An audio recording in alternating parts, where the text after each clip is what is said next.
Hello everybody, welcome to our evening update. I'm here with John Stallman. Good evening. Seems like Facebook maybe will allow us to do a horizontal live finally. Looks like it's actually working. Look at that, you can see both of us in the same frame. Whoa, So this is that's awesome. Let's see if anyone actually comes on there. Oh, there's somebody. Cool. Alright, hi guys. Thanks for joining us. We have a new spiffy horizontal Facebook Live here tonight. Mm-hmm. It's been a while since we gave you guys an update. We just kind of came out of the flooding, the post-hurricane lane, and we're back in the hub, which is open. It was open today from 2 to 6 p.m. Hub is still going, open Mondays and Fridays, so we'll be open again on this coming Friday from 2 to 6 p.m. Anyone who wants to come by, we will plan to be here. So yeah, you guys probably saw all of Ikaika's updates about the hurricane and the storm that came through, and Ken Boyer shared a lot of great video. It's awesome to stay home where it's safe and be able to see what's going on out there, so really thankful for all those videos that were shared. Yeah, thank you, Ken, and thank you to Ikaika. I see Ken's with us, so thanks, Ken. So yeah, we thought we would kind of just go over some of our basic baseline monitoring data and kind of catch up from where we were about a week ago without getting too far into the weeds of the details. You know, we can go there if we need to with some questions or whatever else, but we want to just try to catch up. And so with that, maybe we should start with our USGS signals, or are we going to do photographs first, or what do you think? Let's talk about steam first. Steam first. Start on the surface. So, all right. Yeah. Steam vents. So, all right, what you got to say about steam? I got a picture I can turn around here. Yeah, a lot of people are commenting, especially through the storm and over the weekend, that different amounts of steam they're seeing, gases they're smelling, and so it's worth discussing a little bit about the weather conditions around here in Leilani and near the fissures. And so for starters, obviously when it rains, there's a lot of hot rock associated with all the fissures. And so when we get these heavy rains, all that water is percolating deep down near the fissures, and it can look really steamy, create those whiteout conditions that could be dangerous if people were out on the flow field or the fishery flow channel or anything like that. But apart from just more visual steam because of the weather, there have been no changes in the activity or temperature or gas output that we know about from any of the fissures. You mean magmatic gas? Magmatic gas, yeah. Gas from the magma. Gas from the magma. What do you mean? Because the steam is a gas, right? Yeah. So the steam has increased because we have more water boiling, converted to steam, and condensing again in the air as it comes out to the surface, and so that is an increase in the steam, but that's not an indication that there's more steam and gas from the magma underground leaking through the crack. And so just worth pointing that out for anybody who's watching the landscape and seeing a change. And the other factor here is that we've seen some videos, people sharing their experience being near any of the fissures in Leilani, where they have cooled down, feels cooler near the cracks than it did a week ago. And that most likely is just a function of the rain. So that the huge amount of rain we just had, it cools down all the rock that has been heated up by the gas and the steam coming out of the cracks. So the steam coming out, the little bit of gas coming out, is probably around the same temperature coming from the hot rock and magma, which is somewhere down below there. But the rock around it is cooled down significantly, and it'll take days before that steam leaking through is going to heat up the surrounding rock again. And so right now a lot of people are reporting, hey, the cracks are cooler. By later this week, they might feel hot again because it's just the delay as the rock heats up. So just wanted to start there and mention that those sorts of changes aren't necessarily related to any changes in activity with our lava, which we're still looking for, is somewhere underground right now. So if we see the people reporting that the cracks are getting hotter this week, we can assume that that's probably the rock is heating up again after it was cooled down from the rain. So just be aware of that. Yeah, for sure. Yeah, and I see some of you guys mentioning the weather. So, where does that heat go? That heat's being taken, like the water is leaking in the ground, picking up that heat from the rock, as John just said, taking it away from the rock and bringing it out as steam, right? So that's what's causing the localized weather, extra localized weather, it's rekindled itself in the last few days. It's probably been, a couple weeks? No, longer than that, 4 weeks since we've seen like weather-induced by Fisher 8 or so. So seems like something like that. Yeah, it's been a while. And so the fact that that's come back is not because of new magma. It's because of all the new gas, but the gas is from the rain going down, picking up that heat, bringing it out, and it's gonna. That's with one exception. Yeah. That over the weekend, people came in and asked if this was a rumor. There was lava observed in Fisher 8 again this weekend, and I might talk more about it at some point. But the one factor is that as Ikaika shared some of the videos and photos from Hawaii Fire Department, who on Saturday morning saw again a very small puddle seemed to be bubbling in the very bottom of Fisher 8, and so we'll talk more about what that could mean, but that might have something to do with the weather over Leilani again, that heat plume coming from the fissure while that pond of lava might have something to do with anchoring this fierce rainstorm right above Leilani. So a lot of people were noticing that, and so just confirmed we did see the lava in the vent over the weekend. It was reported they could see no red glowing stuff in there on the USGS overflight this morning, so it's gone again. But through the stormy weather, that heat plume from the vent might have had something to do with anchoring the torrential rains right in that area. So again, it's not a major change. It's not a resurgence of activity. It's the interaction of all this heat with the sky above it. So.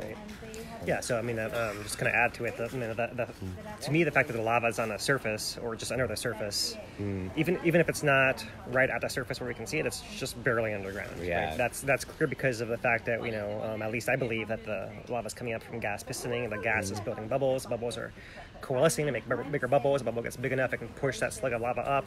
Essentially, it burps.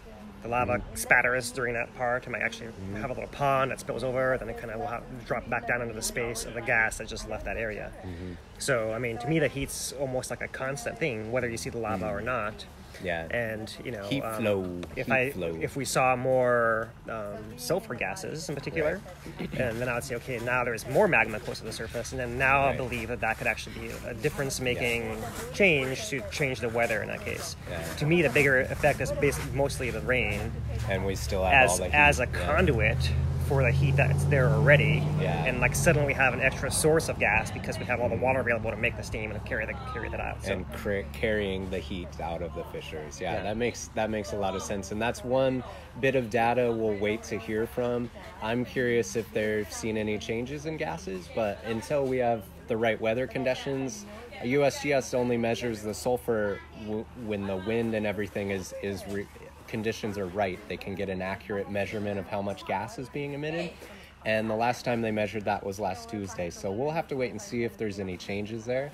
There's no reason to think that anything has really changed there other than the steam, like Phil's saying. So it's the steam is enabling that heat flow and has something to do with the weather. I can agree with that.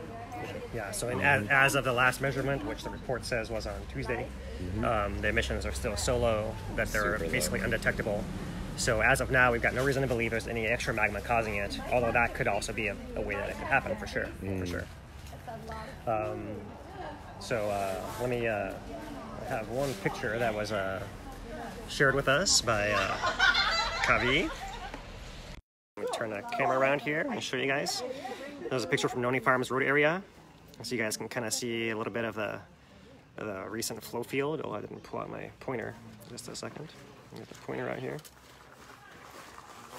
Oh, I stabbed myself with it. Okay, so anyways, there's the old flow back there, and you can see all the steam coming out the top is from all the rain that's poured over the whole area.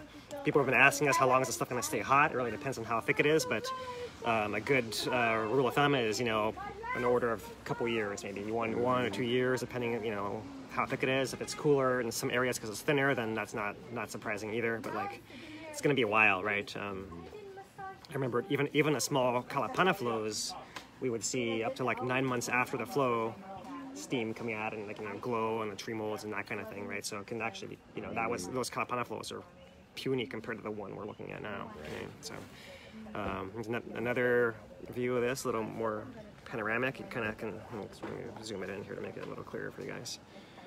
So see, there's all the steam on the flow, and then one interesting thing is now we have a big ridge, like everywhere where we had the channel. When a flow came down, it kind of built up and rose above the channel surface. Inkjet printer. And now we have like a big spine of lava where the channel used to be, kind of sticking up above as much as 20 feet in these areas down channel over there. So that's really interesting how that's changed. You know, now it's basically a big ridge where the channel used to be. And it's all really hot, and you know the areas, you know, there's probably still liquid lava in the middle of that pile. It's going to stay liquid for a while. So Amazing. just show you guys a little bit more and see how that thing kind of really rises up, and that's what it looks like right now as far as the steam on the surface, right? So even though the hurricane is past, we still have rainy conditions around. So we're still dealing with that. The ground is all saturated already. So we are expecting, you know, more rain, kind of in a pattern for maybe another couple days. Nothing like before, obviously, but Thank goodness. But yeah, still enough that we could probably see the steam, and you know, the effect might go on for a little while longer. Yeah. From our days in the park, like driving past the steam vents, you can see that the amount of steam coming out changes regularly depending on the rain, and sometimes it'll last 2 or 3 days after the big rainstorm. You might have steam coming out for like, you know, 3 days afterwards, more than average, and then it tails back off. So it can be like a several-day process we might see happening here. So I wouldn't be surprised if we see more of that kind of weather pattern even tomorrow, maybe not as much as before, because we've, you know, all the water that's in there is getting put out as steam, so at some point you're going to run out of it, right? But it's also flowing from all the ground all around it, and there was a lot that came down, right? Yeah. So that's the kind of the steam report. We have also been hearing a lot of reports of people smelling extra sulfur, you know, that's still part of the same pattern we talked about over the last couple weeks, where the magma is degassing more hydrogen sulfide, which is the stinkier sulfur compound that we're really sensitive to and smell really well. Yeah, and you know, that combined with the changing winds from the hurricane really made it so that that gas went all over the place, and we've had reports across most of Puna describing smelling that stuff, right? So, but nothing's new there. It's not like, you know, there's not any more gas coming out that we know of, you know. In fact, it's the same pattern of cooling and winding down and degassing slightly more hydrogen sulfide through that process. So one gas we smell easier. We detect it with our nose a lot easier. But overall, the gases are at a very low level based on the last time we were able to measure it. And we assume that's still true right now. Yeah. So yeah, the proportion of stinky is higher, but the total amount is down. Good way to put it. Yeah. Yep. So yeah, there's a that's the gas update, and which we should show the picture. I'm just maybe go through the rest of the pictures while we're on pictures. Yeah, this one. Yeah, worth showing there. Yep. All right, so this is a picture of Fissure 8 put up by USGS this morning. And you see a really steamy crater. It's kind of even hard to make out the true edges, right? There's the edge of the crater there, up and around. All right, so then down on here are two kind of low areas. Let's zoom in and we can show you guys. Let's see if I can pick them out. I almost see like a little patch of orange maybe right in there. I'm not sure if that's... Yeah, it gets hard to distinguish the red rock from the glowing red in some of those photos, so we study the photos a lot to try and keep track of what might actually be glowing. Right. They couldn't really see it from their overflight, but sometimes we can notice it later in the photo. Right. It just takes some careful eyes on these photographs sometimes, because there's a lot of that red oxidized rock in there too. So yeah, there are two pits. There's one pit kind of right in here, right? I don't see anything in there unless it's kind of area that was spattering. We saw the spatter image last week. And then the second pit is kind of right up here, and that's where I see this kind of orange-ish looking spot, but it could just be a piece of red rock, right? And so people have asked about this as well. Why does everything else look orange and red? And it's because the rocks that make up our lava are fairly iron-rich, maybe about 11%. Is the number that I usually go with. and that means that they can actually oxidize, and when it happens, basically it's a process of iron rusting. So the way I think of it is, without getting technical, is like the iron in a rock is rusting, and you see that kind of rust-colored red. We can go into the details and say, oh, it's forming hematite through a bunch of chemical reactions, but you guys don't need to know all that if you don't really want to. So the red rock is not lava. It's just the essentially baked iron rock that makes up the lava there itself. So that's what makes it kind of hard to distinguish. So there is fishery today. This morning on the USGS, and the lava is not feeding into the channel anymore, but the channel is still draining out. And so here's a picture of the Honua warm pond area, and this is the single point of lava still draining into the ocean today. There it is, right? I had kind of estimated before, based on the fact that the Poho entries had gone on for 2.5 or 3 weeks after that channel got beheaded by Poho, that we'd have a similar length of time, and we're actually over 3 weeks now of lava dribbling out from this channel into the ocean. So that is not unexpected, but I would expect now that we'll probably have another 2 or 3 days of this at most before that whole edge peters out. Yeah. And just as a caveat to that, it could peter out, and then we'll see it dribble again some more in a day or two. Don't immediately think that's reactivating. We can't be too sure of how much will continue to dribble.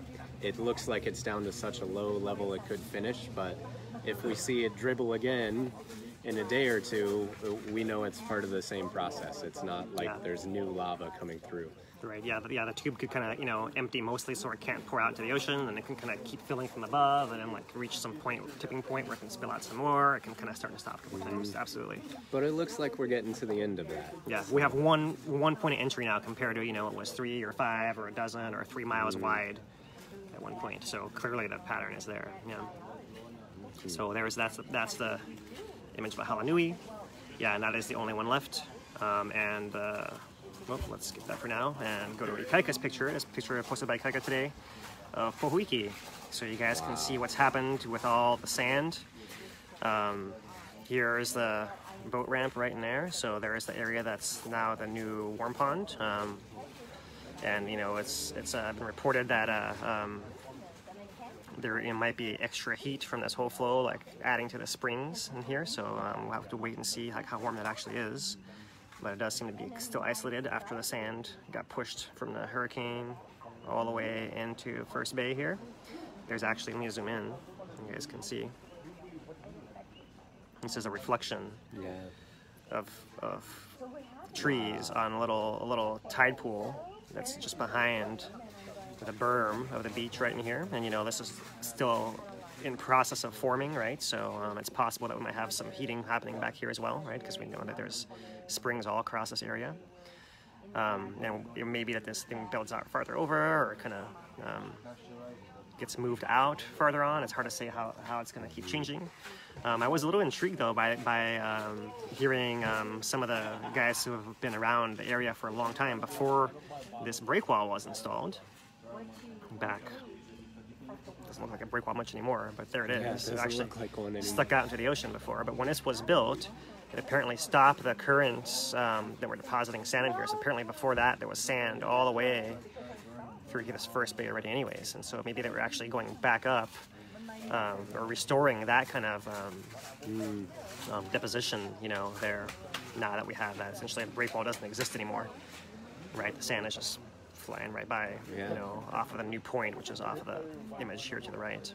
Super interesting. So that's how it looks this morning. We don't have any video to kind of tell what the waves are doing. I know some people are really interested in knowing, how the waves are looking out there. The sand is moving around, and we just don't have that. I'm gonna picture that. It looks pretty calm in there, actually, right? Yeah. So that's the only image we have, thanks to Ikaika. So there it is. That's Pohuiki. What should we do now, John? Should we go to the tilt meter, or? Yeah, we can do tilt, and then I want to talk about the lava and the vent again a little bit. Yeah. I promised my friends. Yeah. Okay. But let's do tilt and those things first. Okay. Sounds good. So let me pull up the tilt. All right. Turn the camera around. All right, so here's our tilt for the summit. We don't see it. There's our tilt for the rift zone at Kīlauea the last 2 days, and we don't see much. This big bulge is all the rainstorms, so we have to kind of ignore all of that. And all through here, it might be like the water moving through, soaking through, so we kind of have to ignore this part also, and then maybe like we can start now from here, looking forward, see what's going to happen. Yeah, we from here missed on the out. summit tilt. It'd be nice to see it, but Yeah, but we don't have it. Yeah. we don't have it for now. Yeah, Go so by other evidence. our rift zone kind of it's actually become almost like a rain gauge, right? So, you know, here's where the rain started, a big rainstorm, and kind of flattened, a little more rain, and a big amount of rain, and a little more rain, and now we're back over here at this end. Yeah, but you can see the trend. When the rain comes out of the signal, we've got almost a flat line, maybe slight deflation if you kind of average that out, which is what it was doing before the rains. So judging from this, it's probably just about the same as it has been for a few weeks. So. Yeah, so there's that. Zooming out once again, you can kind of see that all this wiggle is all in a small 1 or 2 microradian range. It doesn't really even show up, wouldn't even show up on the scale that's showing the past month. So looking at our GPS at the summit, we have another interesting oscillation going on here. And kind of just to show you guys like what the range of this actually is, you know, in this case we start on the 25th, August 25th, and then we end not quite 24 hours later, but, you know, maybe 20 hours later, somewhere in that range, you know, this event. So it happens over a long period of time, almost the whole day this is going on, oscillations back and forth. And if you look at the range from up here, this is almost 1 meter up and 1 meter down. We're almost like a 2 meter range back and forth, that spike, if that's to be believed. So we're still kind of, you know, talking through what that might actually be. And here's another signal from another vertical component of Byron's Ledge. And then similar oscillation on the north component of Honua. So all at the same time, right? So that leads us to believe it actually is more of a real signal, Right. And not like a localized thing to the instrument. This is also the second, possibly the third time that we've seen this type of pattern since everything stopped. So that's interesting too. So we saw, what was it, about the 15th? Yeah, about 10 days ago. Yeah, about 10 days ago, maybe we 12, saw a very similar oscillation. Yeah, 15th and then the 25th. That's right. 10 days apart. Yeah. So go ahead. No, yeah. So I mean, the last time I put forth the way that I envisioned this, you know, and I could be totally wrong, is that it was something like a pressure cooker, right? That lid that goes on top, that the steam's got to build up enough inside of it, and then it can actually push the thing up and start whistling. But once the steam is escaped, then that little cap just settles right back into place where it was before. So it kind of moves up and down, side to side. But once the steam is kind of vented off and loses that pressure, it goes back to where it was before. So like that's the, you know, what makes sense to me in my mind of like, you know, how a rock could kind of be pushed out by the gases and wiggle on like that 20-hour or so time scale. It's not an earthquake. It's not happening like pop, pop, pop. The rock's actually moving all the way one way and all the way the other way and all the way the other way, like back and forth like that, right? Yeah. And so it's interesting it's happening only every 10 days. It's not a continuous thing, and that might be like some indication of how long it's taking to recharge the gas if that's what's really going on. Yeah. It's a good working theory, you know. It's the only thing that's conspicuous to me about is how much movement it is a surprise to me. If that's real information, those rocks are moving more than a meter up and down, but it's happening slowly. So if you were standing there, you wouldn't necessarily see any of that. If we had a stop, what's it called? Stop animation camera, time-lapse camera, then we might be able to actually visualize if those pieces of rock are moving around the caldera. But I think Phil's theory is good because it can explain how it goes through this major oscillation but ends up right at the same level again. Yeah, and so it's almost like that lid on the pressure cooker was wiggling, and then it equalized and rested right back down where it was. And so there's something to that, and we're going to see if that pattern shows up again. We're keeping track of it. So. Yeah, for sure. And then one more plot to look at here, and for the past year, GPS across the summit, crater rim to Honua, and let's zoom into the bottom here because this is what we're going to focus on. we have seen our kind of flattening pattern right here, but when we zoom way in and try to microanalyze this, overanalyze it perhaps, you might see there's actually like 1 pixel a little bit higher here at the end. Yeah. So it does seem like, you know, if that's to be believed, there's a slight rise, right? Which, you know, would lead you to believe that we have bottomed out at that point. You know, whether this is whether this is actually like, you know, the actual rock the station is on moving and settling a little bit more in a slightly different direction. It's going to stay stable at this point, or come back up. Is to be seen. I think that's the big question from this plot, and this is one of the one that we have to kind of wait a week to see how it's going to move. Right. Yeah. So that's something else we're keeping an eye on. There's nothing conclusive yet, but it's an interesting little detail that we've been looking across right there. Yeah, that graph, we need more time to see if the trend is apparent. Yeah, so it's such a small change. Until we see more time, then we can see if it's actually rising up again. Right. So that's the tilt, the earthquakes page. What I've done here is I've loaded on all the earthquakes for the last 7 days actually, because even just that we only have 11. It's not nearly as many as before. So we have they're kind of in patterns, right? So all the ones down here, these are all pointer. These are all the south flank faults. These are essentially all could be grouped into this aftershock category of those magnitude 4s, and back to the 6.9 we had. It's all south flank moving, still adjusting, settling. You know, they're all in a range of magnitude 2.5, or maybe 3 happened in a short time, but they're all kind of related to that south flank movement. We have one up here at the summit. That's the most recent one. Let's see what that one shows. If I can get my tap on there. Okay, that one shows as a 2.5 at the surface, minus 1 kilometer depth. So that's essentially at the surface of the volcano. So that's an interesting one. There's only one of them. 2.5 is the threshold, right? So, you know, there are other earthquakes happening, but we don't see them below that plotted on this map. And I'll show you guys a little bit more about that here shortly. But then the last group of earthquakes we have is our typical Pahala ones. These are the really deep earthquakes coming from really deep down, part of the conduit of Kīlauea that kind of comes up underneath here.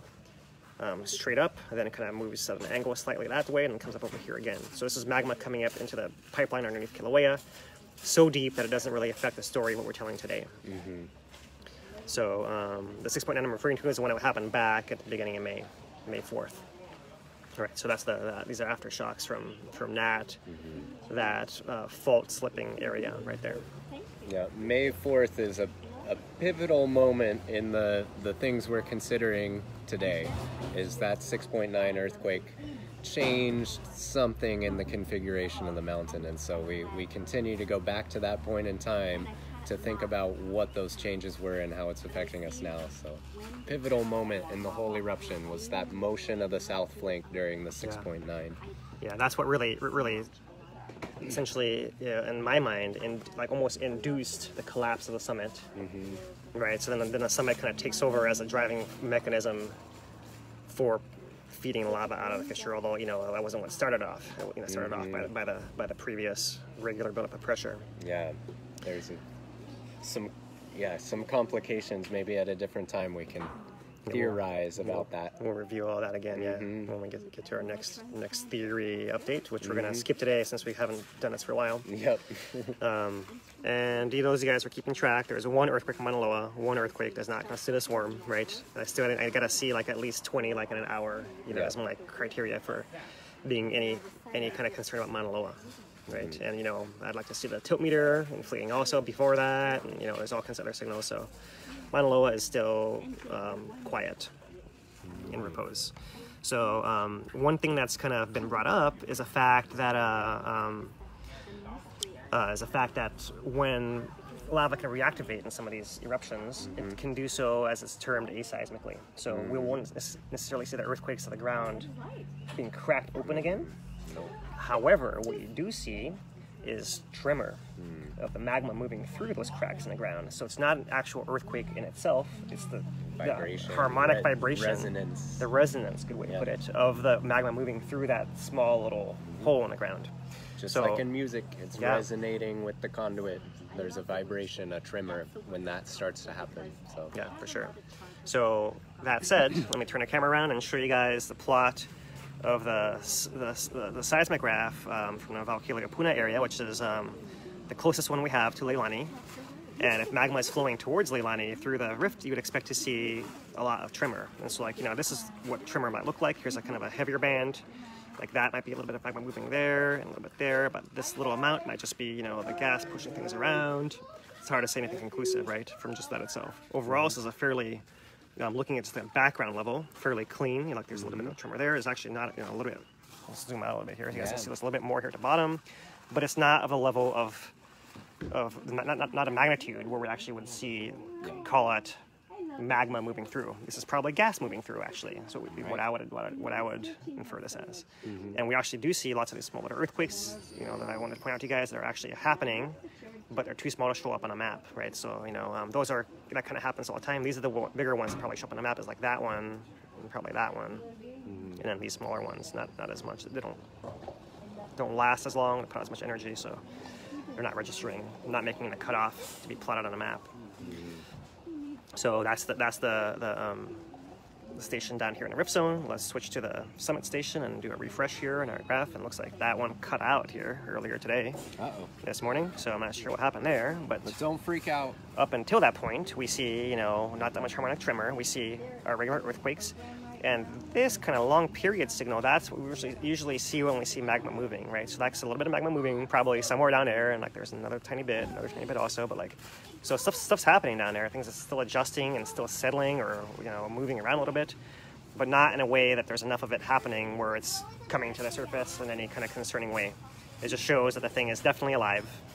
Still, there's energy in there, still, causing changes to happen. And if you start digging into the details, you see these little signals, but by itself, you can't really say anything about that. Just to let you guys know, it's not dead. It's not a matter of if it's going to erupt again. It's a matter of when, and where exactly. Right, the pressure we expect to return at the summit first, and then it's really a wait and see whether it can actually push back through, whether it's open pipe or not, all the way down here to Leilani, or if there's some blockage in the way, or that kind of thing, right? That's what we're kind of waiting to see still. Yeah. So we're still in that flatline stage. Yeah. So let's see. A couple other things I could show you guys. Let's see. We looked at the pool. Let's look at the tilt here at the closest down here to Puna also, and we're going to have a lot more information once we actually scroll off these big collapse events off the left. We'll actually see some of the detail in here. So in about a week, we'll get a much nicer looking plot for this lower east rift zone, but as it is now, micro-analyzing the pixels, right? It kind of goes down, and then this little bit at the end here is probably the rain, so you gotta ignore that bump at the end. But still see no sign of any obvious magma coming into the system is what I'm really looking for.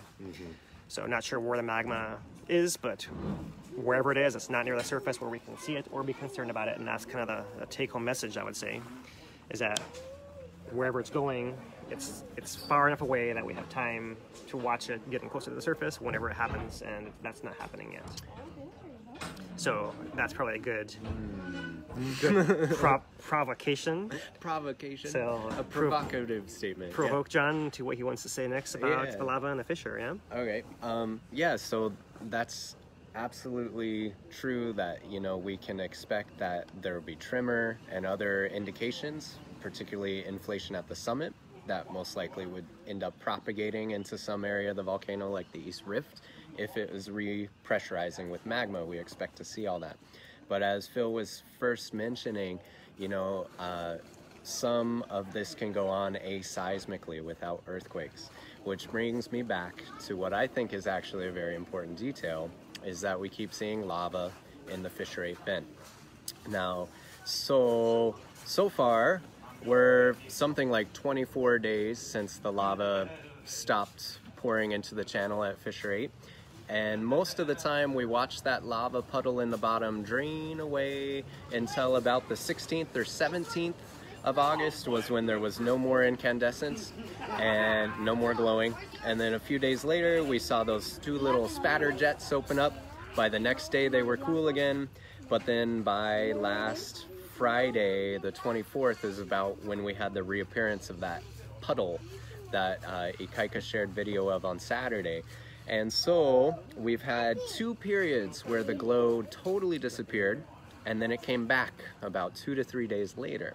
And so we've had 2 of those cycles, and this is something that Philip was describing as gas pistoning is probably the process that's going on there. And so gas pistoning is basically the bubbles forming in the top of the column of magma that's somewhere down inside the fissure.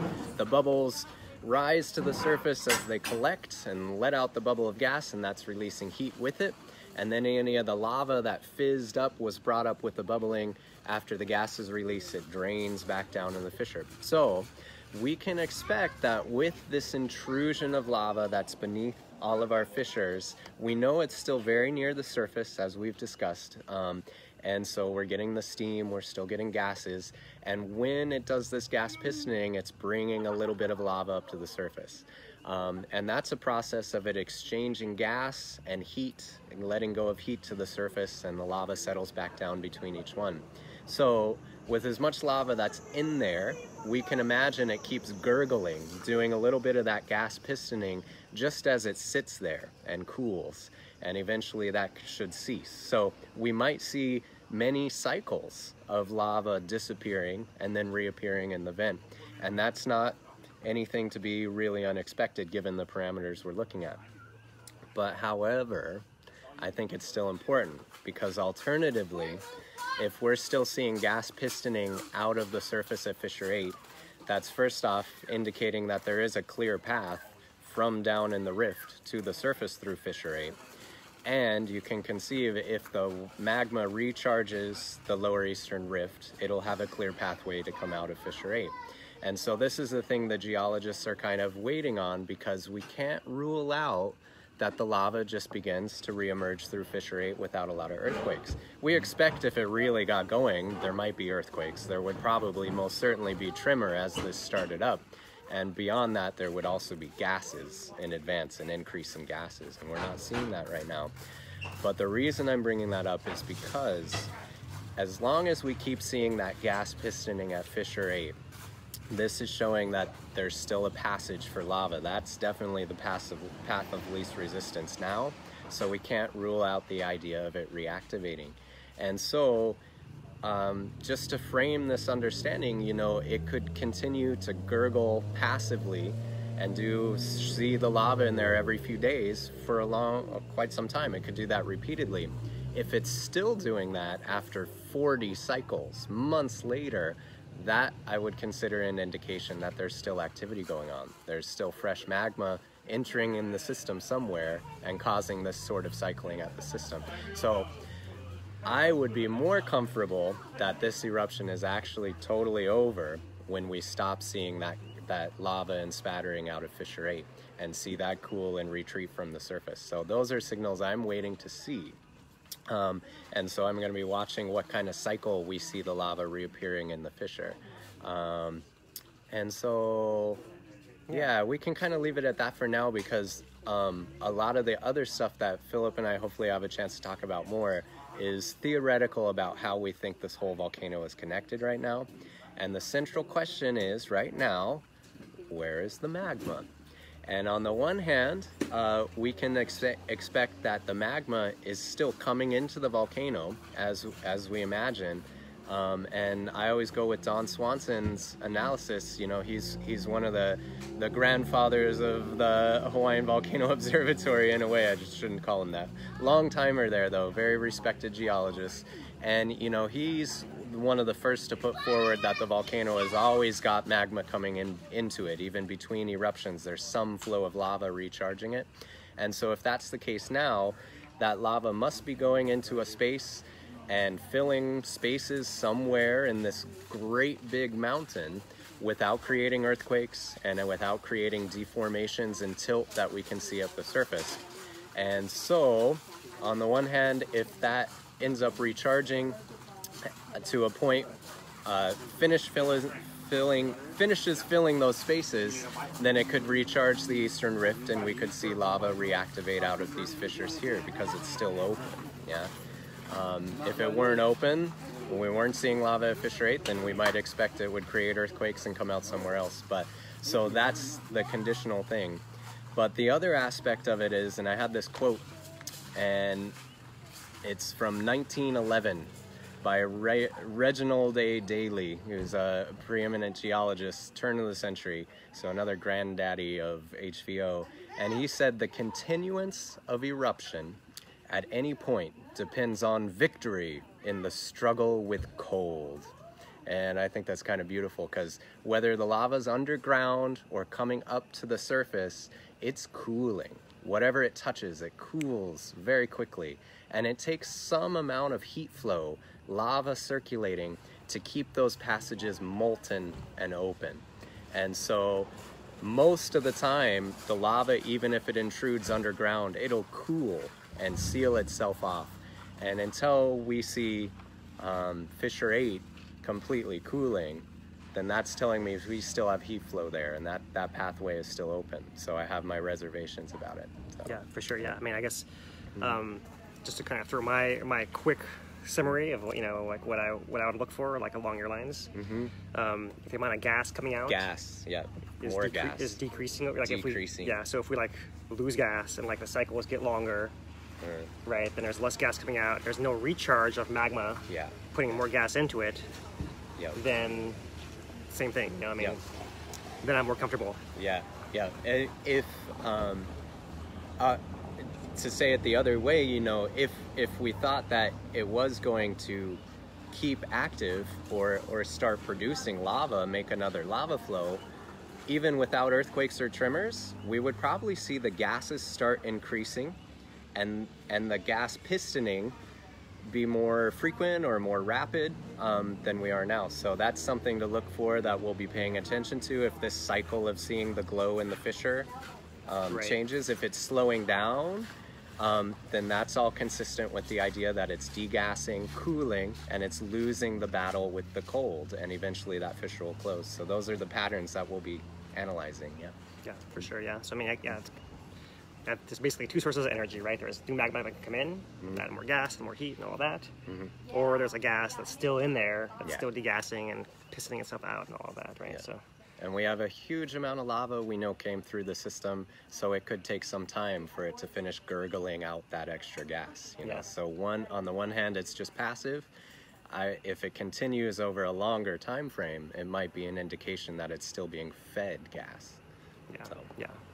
But yeah, I mean, that process happens for a while, right? Something that just popped in my mind is the story of Kīlauea, lava lake at Kīlauea. There was a huge lava lake that was much thicker than anything we've seen here. It ended up being like 440 feet thick, right? But amazing. That lava lake kept overturning its crust for a whole week after the eruption was over.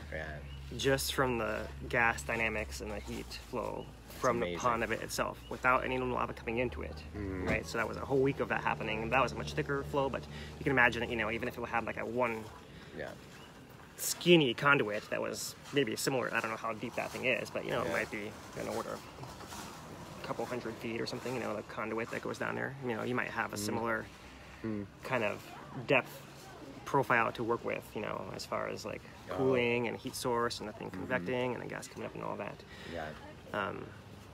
So yeah, we're still watching and waiting. I thought it might be instructive to show the guys this gas pistoning video model, so you guys can kind of see what we're talking about. So we have a video of just the most blatant example of what gas pistoning looks like, and it's bigger than what we've been seeing in the Fissure 8 vent. But this this gives you an idea of like how it actually works, right? Because yeah. you know, when I say the gas pistoning, this is the video I have stuck in my mind. I envision it and probably seen with you. So. I've seen it too. Yeah. So let's show you guys. This is from Puna from 2006. So it's got nothing to do with this eruption, but it actually shows the process of how this actually happens, right? So okay, let's see if I can get it going here. So June 2006 at Puna, all right? So here we go. The lava is pushed up by the gas bubble below it, kind of rises slowly, and when a bubble bursts out, the level drops really quickly. So watch it come up, poop. Coming up, coming up, coming up, burp. It's actually burping farther down here at little burps. At the bottom, yeah, little burps at the bottom. Yeah. Oh, looks like my thing froze here. Oh, there we go. There you go. That's a good one. You could see the gas release there. And they've studied these cycles. When it's gas pistoning, the cycle up and then down again takes anywhere from about 5 to 20 minutes. And it might only do this a couple times in a day. Yeah, but that's what it's doing. Yeah. It's awesome video. Yeah, so yeah, it's still loading. Let me take it through. Take it through for you guys one more time. Yeah. Amazing video. So here we go. Oh, it's going to reload the whole thing? All right, well, let's Technical details. Thank you, technology. Oh, we got some glare too. Let's see if I can.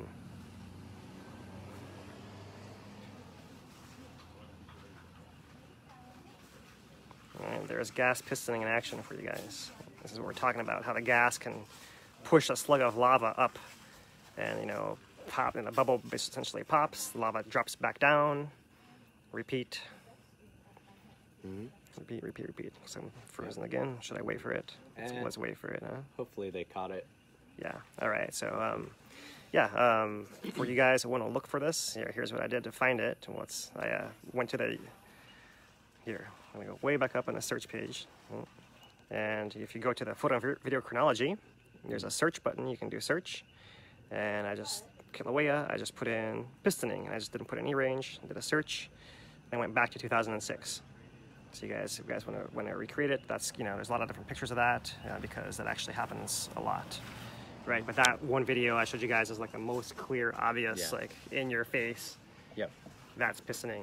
Very much. By definition. Yeah. And it happens in a lot of different contexts. It's something we see in almost all eruptions. And the lava lake in Honua before all of this change was often gas pistoning. It would rise and fall over days to weeks. It would finish a pistoning cycle. But so just really interesting. It's an important process, and we might get into the physics, the theory of why that's important at a different time. We can get in more theoretical stuff about it, but that's probably the process that keeps bringing the lava into the vent on the surface where we can see it over there at the fissure. Yeah, and that could explain why we see it and don't see it. And see it and don't see it, right? Yep. That's one explanation. There's another explanation, which is that the thing is happening every day, but we happen to be flying over and just catching it when it's not doing it. Yeah. That's right. True. So we're not there watching it 24 hours a day. So, you know, it could be happening every day, and there could be red lava in there every day at some point. Right. And we just don't catch it every day.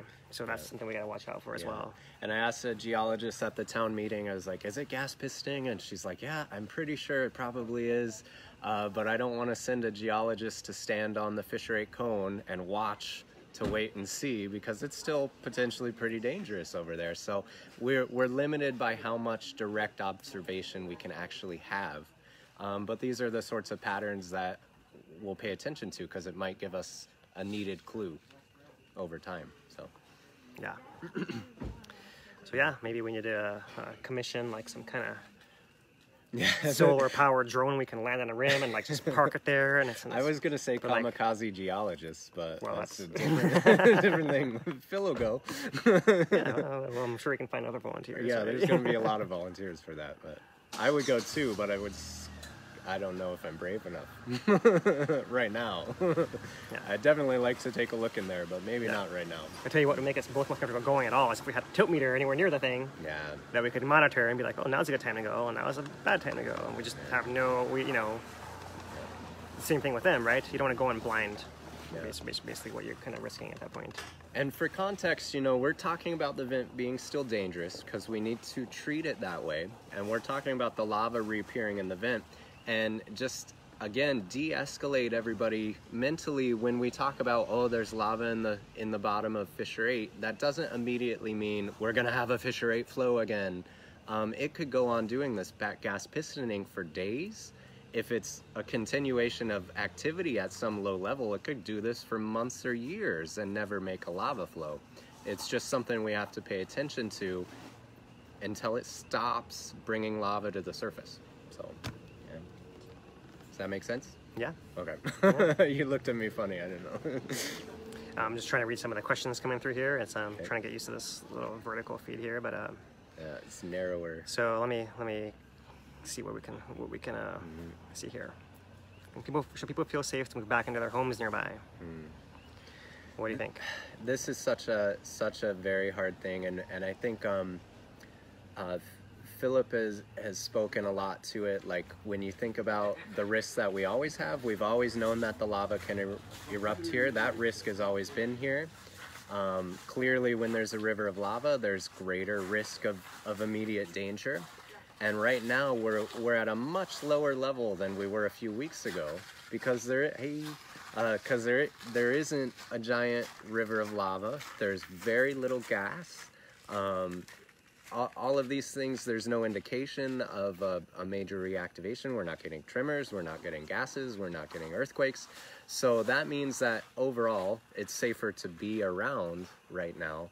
But what I'm noticing, you know, is more, you kind of got to think, well, on the one hand, we're not back to our regular level of safety because we still have lava showing up in Fissure 8 every few days. So like I'm saying, on my side of things, we need to treat that with due respect, that vent is still open, and there's always the chance of it reactivating quietly or vigorously one of these days. And so that's the thing to consider, and the way USGS takes care of that is they say, well, if you're in the area, be ready to evacuate yourself.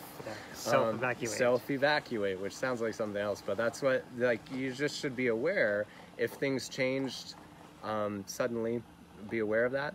More importantly, though, I think in the real world, down-to-earth thing is people, I have lots of friends moving back into their houses below on Kamaili and Opikau. I've talked to a lot of people that have been in their outpost as they want to get back to their places in Leilani. Some of them are in the still closed mandatory evacuation area, but they're eager to get back there. And for anyone in those areas that have been affected by the vent, the dangers really have to do with the cinder burying cracks or metal or pieces of houses could be buried under the tephra. The Pele's hair is everywhere. You notice it just walking around in Opikau. Like I was wearing slippers this weekend, and Opikau started getting into my feet. So for gardening, reclaiming your yards, those are real problems. The Pele's hair is really nasty fiberglassy stuff. It's difficult for pets to deal with, and they might not be able to tell you, I have a Pele's hair sliver in my paw. Those are the sorts of things that people need to be really mindful of and treat it like it's real if you're choosing to reclaim your space, which everyone has a deep need to be doing that. Start cleaning up, start healing, start cleaning up the yard, cleaning away the rust, everything metal that was in the gases is rusted. There's just unbelievable amount of work for people that weren't even very close to it. And so I think overall, as long as you're keeping informed and not getting complacent about the fact that danger could reemerge, then it is safer than it was. And I encourage people in those who need to get back to their houses, you know, you can do some of that. It's just don't be complacent. Don't act surprised if new activity emerges. Just be ready for that potentiality, because we're still in the flatline period where we're not quite sure what's going to happen next. In the coming days or weeks, we might get new signals that start to say, hey, look, it's reinflating at the summit real slowly. So maybe something will happen at the summit next year. And that can help us lower our sense of risk down here in the area near the fissures. But we're still kind of in that limbo phase. So everybody should just pay attention and treat it like it's real, and definitely just be aware of the hazards that from the tephra, the Pele's hair, those are still out there. And you gotta behave accordingly dealing with those in those areas, because it's kind of nasty stuff. So. Yeah, for sure. Yeah, I gotta agree. That's probably still the biggest hazard now is the fiberglass rock dust, essentially, right? Yeah, fiberglass rock dust. So yeah, there's still gas coming out. The gas is going to come out for a long time, not in as high concentrations as before. But if you're really near them by those cracks, we've discussed that before. It's just super unlucky. You know, I got to deal with that for potentially months still before we see whether it stays an open vent or it stays a steam vent, or you know, the amount of sulfur goes down, all that kind of thing. Just kind of restate what we've said before as well. So yeah, let me see if there's anything else. So you know, just one thing that the USGS has said is, you know, they reserve the right to be surprised still, but they do expect to see some kind of signal of some kind if something were to start back up. Whether it's the gas, like we're saying, or the glow, or some kind of tremor, or some kind of earthquake, or some kind of tilt, or some kind of something, right? There's a lot of different things that we look at. Actually, infrasound. I haven't mentioned yet. Yeah, they talked about infrasound. as another detection mechanism, where it's similar to a harmonic tremor kind of study, where you actually can listen to that harmonic vibration on an acoustic spectrum. And similar thing, actually, able to tell if magma is coming up that way. So that's another way we actually can detect it as well. So. And I think socially right now, people are pretty on it. I mean, a lot of people I talk to are still suspicious. I don't really believe it's over, and it might be over, but we have this uncertainty we can't rule out. But it's never going to surprise us in the middle of the night the way that it did. There's not going to be this reign of terror with new cracks are ripping open, because we've all experienced it now. We know what it's like, right? A lot of people on the webcams have already noticed, hey, there's a tiny amount of glow on the webcam. That's how close everybody's watching for the signs. And so people should start patting themselves on the back like, hey, I know how to get through an eruption.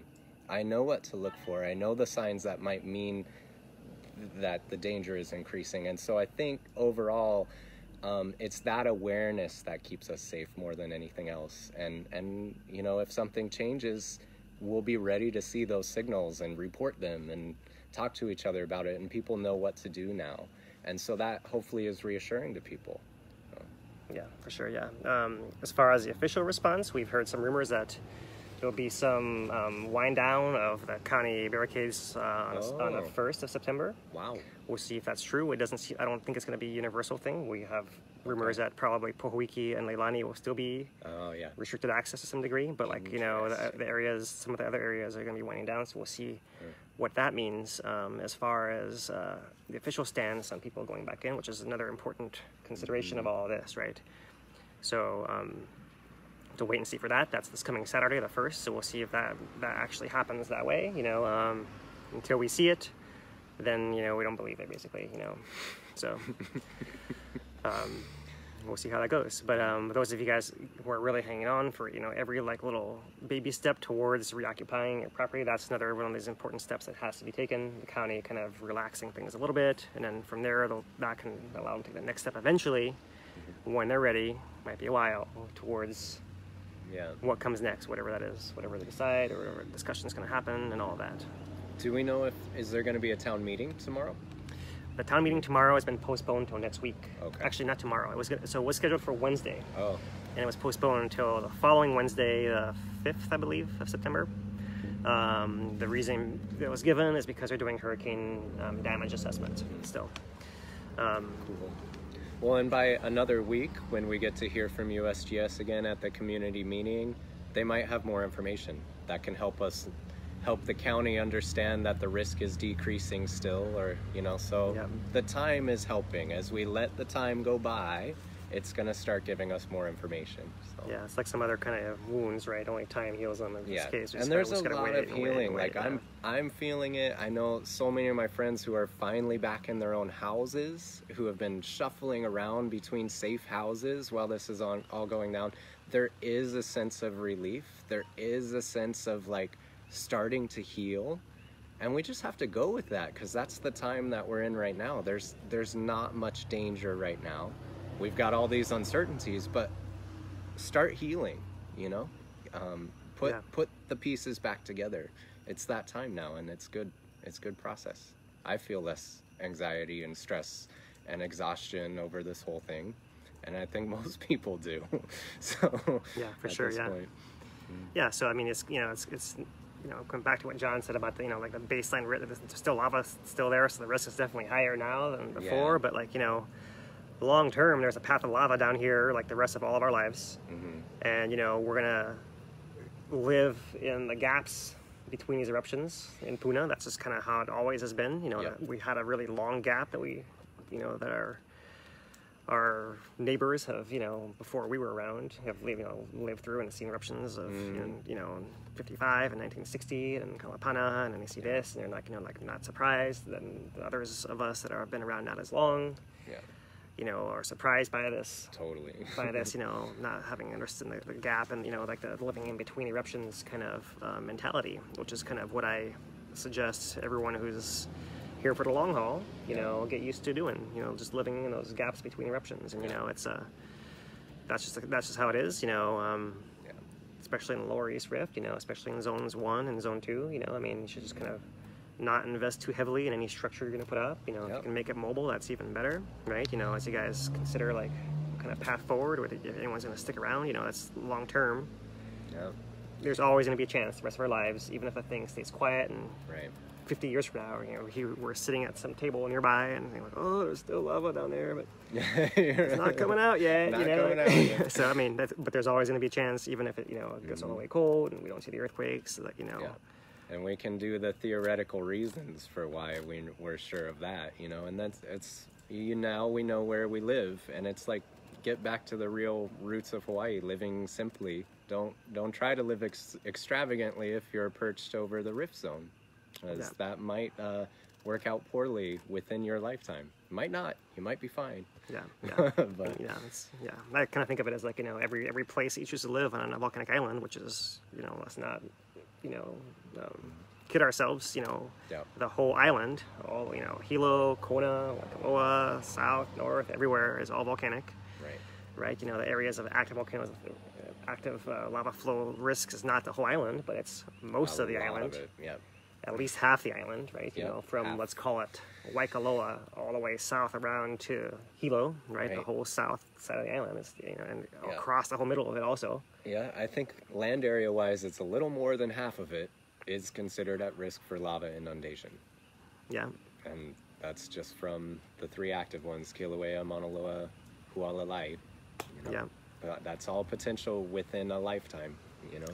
So yeah, these are lessons that, you know, if any of us are wise enough to take them now, even though we're not living right here, that we should, you know, it's a chance to reflect on this before lava comes out of Mauna Loa or Hualalai, or heaven forbid that happens anytime soon, you know. But those are active volcanoes, and it's going to happen sometime, right? And you know, same thing, same story, right? Definitely. Yeah, and I've always thought it's interesting, you know, how in the traditional Hawaiian viewpoint, you know, people don't own land. Land owns people, right? So, I mean... Land is the chief. Yeah, exactly, yeah. So we will belong to the land, and, you know, the land is going to reshape itself. You just got to step back and out of the way. And, you know, realize that, you know, you don't own or control that land. That land owns and controls you. Is the opposite way how it goes, Then, you know, opposite of perhaps the philosophy that I was exposed to as a young child, you know, in a, you know, capitalist induced country. Not this one actually, but still. That's funny. So is there anything else you want to bring up? And no, I mean, I think at some point we were discussing things and working out diagrams, and so at a different time we might get into the internal workings of the volcano theoretically, but we decided for tonight, you know, let's go with what we can see on the surface, and just react accordingly for now. So we'll do that. We'll do an update of that sometime this week, hopefully. I think it'd be really cool to revisit like the flood videos at some point also, if we have time for that. You know, incredible what we just went through with all that rain. Yeah, I suppose, you know, once again, geologically, possibly a once in a lifetime event. Wow, yeah. As well, you know, the amount of rain that we saw and the flooding and, you know, that kind of thing. So it's like the top, like it's third most rain in a hurricane ever recorded or something. I saw it's something like that. It's one of the very top most rain ever coming from a storm that's been recorded in modern history. We just went through that. Yeah, it's pretty cool. Mountain View, I think topped 51 inches according to the 4-day period is what we saw. It's amazing. So yeah, you know, actually we get a lot of rain on the island, you know, so like, you know, some of the other records may have been from here as well. You know, I know that the hurricane in Texas also has a record. And then I think one was Hurricane Hiki that hit Kauai, but it was long ago. It's one people don't remember much. I can't remember the date, but I just saw some kind of article about that today. So Lane was one of the wettest hurricanes that's ever been recorded. It's pretty interesting. Yeah, and so we can kind of talk about that hurricane in more detail when we talk about that. We can basically do like a storm update, more focused sometime this week also. I think that'd be really cool if we can do and compile all those videos. You know, it'd be kind of cool. Speaking of the hurricanes, you know, we are aware that there are other storms out in the East Pacific. Miriam and Norman. As of right now, Miriam is projected to go away from us and not actually get anywhere near us. Norman is still not so clear, but it's so far out with so much uncertainty in which way it can go that we don't really recommend worrying about it at this point. I mean, we're going to keep an eye on it for sure, and we're going to keep watching it, but like we hope it just kind of flies by. I don't think it's worth or healthy at this point for us to kind of string along our stress like from every possibility, because you know this may be the kind of year like we have one hurricane after the other every 10 days, and we don't want to be like continuously stressing everyone every time one goes by. Okay, there's the next one. There's the next one. Yeah, we should be aware of it, but you know, fundamentally, what we've been advising with every disaster is preparedness. So by now, everyone should be prepared for these hurricanes, and if you are that way already, right, then you basically don't have that much to prepare. You got the mental part to basically deal with, but as far as preparations, you should already have your water, you should already have your emergency bin, you should have already, like, you know, well, I don't know about digging out trenches. The rain dug out some trenches for you, right? So, I mean, you know. I have a little berm by my house that keeps the water from running under my house that's starting to get washed out, and so I'm going to fix that before the next storm. And, like, being prepared should make you feel better, more secure. Not stressing about what could happen, but just like, oh, here's something I can do in case we have a storm one day, and then I'll be ready. It should make you feel better. Chances are we'll have another storm before this storm season's over, right? So I just prepare now for whenever it is, and don't worry about when it actually comes. Is my advice. It might be easier said than done, but if you can, then that's what I would suggest. Is, you know, just, you know, keep taking your preparative action, and then wait for a reason to be more worried about it, right? Kind of like we'll give you a reason to worry. If you guys want to worry about anything all the time, then you know that's just how some of us are. But you know, and so be it. You know, but if you have a choice, don't worry about it. You know. Don't worry about it, especially something so far away. If you, the comparison I was making earlier today is like, think of the days we went through on Lane's approach, and then it almost completely stopped moving, and there was still a risk of it hitting. And so for all of the people who analyze weather, these are tense moments, but that's just an example of how variable it can be.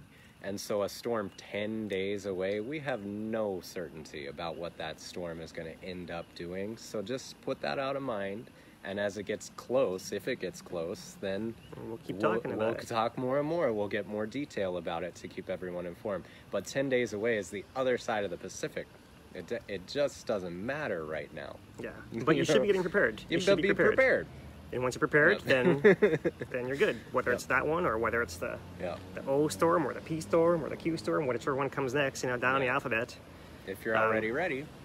Then you just, you know, you don't have to do the running around in the last minute. And you know, that's what it's probably about. Is you know, I guess what I'm really proponent of is peace of mind at this point, as much as possible while being prepared.